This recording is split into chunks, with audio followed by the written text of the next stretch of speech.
Well, this is, getting rough.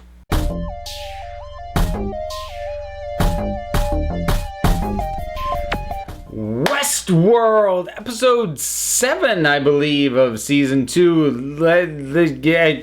I'm not going to even try and pronounce that. I failed French. So, yeah. Spoilers, like, pretty much immediately. So, man, where do we start? You know what? I'll get my one major criticism out of the way so it's done. I don't think the time jumping was necessary. I don't think it was necessary to begin with a flash forward and then backtrack to get us up there. I don't think it added a great deal to the narrative other than confusion at the front end, which I, for one, didn't appreciate. So I don't think that whole angle was necessary, and also it leaves the whole reveal of all the other extra Bernards as something that is harder to recall because it's not an ending note for the thing at the very end. Instead, it's a weird thing that it starts on. So I'm not entirely sure why they did that.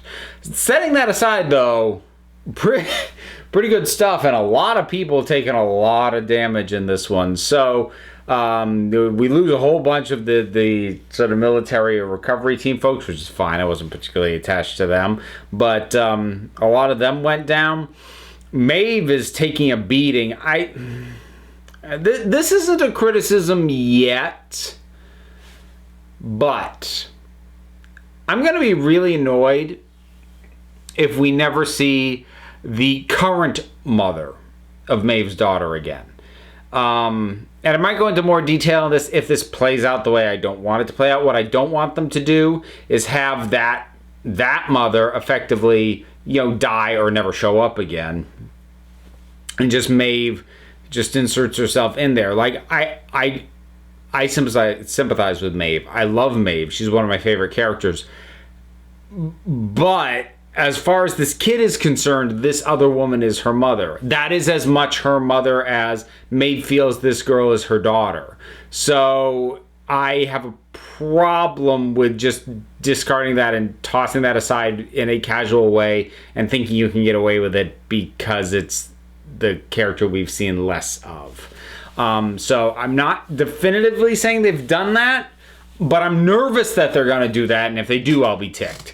But okay, so moving off of that, Maeve is in rough shape. You know what? I was kind of surprised that Dolores did not rack up a higher body count. I am surprised that she didn't end up killing Tessa Thompson's character. I was surprised that she didn't kill Maeve. Although that one was slightly more believable based off their interaction. And she didn't really let Tessa Thompson's character go. She just didn't get to her. Just didn't get around to it before things, got, too hot. And so talking about Ed Harris and the Man in Black, they are going to have to address... I mean, first of all, that was really cool and really good having his approach to this place be evocative of Maeve's overriding memory of a time that he killed her. And I like that. I like that he still thinks this is all part of a game for him, and in this case, he has stumbled onto something that was not part of anybody's plan. And I like that the way Maeve turns Lawrence is not through outright manipulating his mind, but by opening up his mind to his past memories, and that is what makes him turn on the Man in Black. So as far as Ed Harris goes right now, they are really going to have, if he's still alive, which I assume that he is, they are really going to have to address that because he's kind of in the middle of nowhere.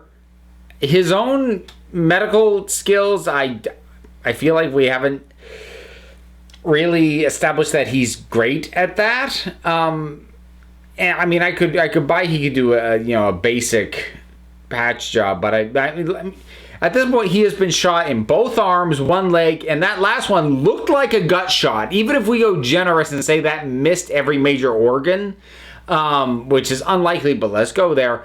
Any one of those, a person could bleed out from.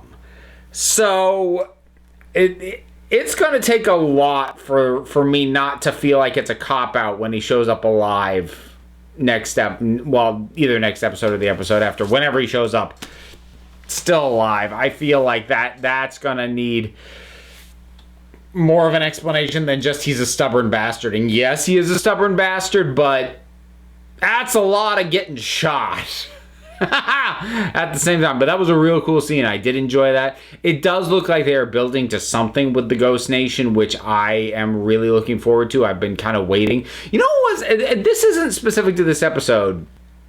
Well, I suppose it is, because something I saw here sort of clicked it in my head.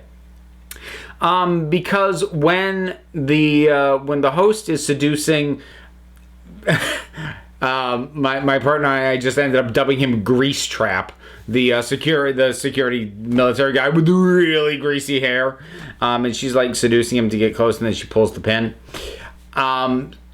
When she was seducing her, and the fact that she didn't take her clothes off, and he didn't attempt to do that to her, made me kind of realize, like, they haven't done the exploitation through nudity this season, which makes me very happy, and it makes me more okay with the degree that it went on in the previous season. I still think they overdid a little bit, but it is holding true to the thematics, because the first season, it fed into the theme of the hosts as objects, as something for entertainment, as not people, and showing how casually they were disrobed and treated in a sexual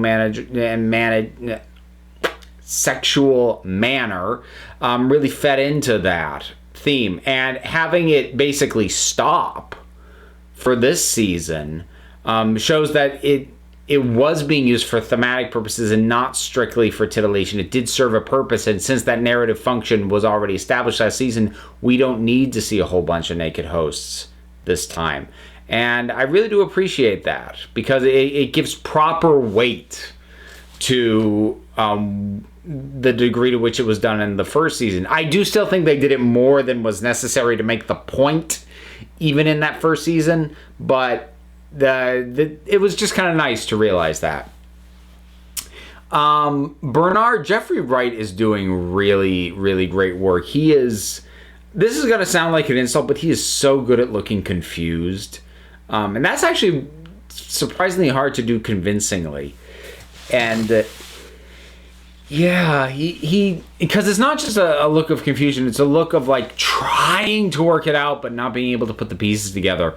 The way Ford is reintroduced, I find really interesting, and it tracks. And I've been nervous ever since there have been lines like, "You don't know what this place is really for," or things like that. I've been like, oh god, what kind of BS kind of reveal. But honestly, the sort of flipping on its head of how things were being refined and what data was being taken, that it's all about cataloging the actions of the guests in order to better break down and understand on a mathematical, scientific, algorithmic level the human mind. That actually makes sense. That doesn't feel like a cheat. It doesn't feel like it negates what we already knew about this show and the setting and these characters. So yeah, that played out pretty well. I'm frustrated with Ford that he's kind of taken away at least a portion of Bernard's free will. That irritates me, but it's also supposed to irritate me. Like, I'm not supposed to be happy about that, and I'm not. And Anthony Hopkins is still killing it in this part. He's really good for that. So, yeah, I don't think I have too much. Oh, you know what? It also occurred to me this episode, they've really got to find something for Felix and Sylvester to do. They're the two tech guys that Maeve was dragging along. Because I don't think they've done anything this season. Like, they've given the writer guy some decent moments. Actually, to the point that I kind of like him now. But, like, those two guys right now are just total tag-alongs. So, yeah, they got to figure out something to do with them, because right now there's no point. Coming back to Tessa Thompson one more time, I am really enjoying how ruthless she is. It has really been interesting to understand just how deep that runs. I think that's about it.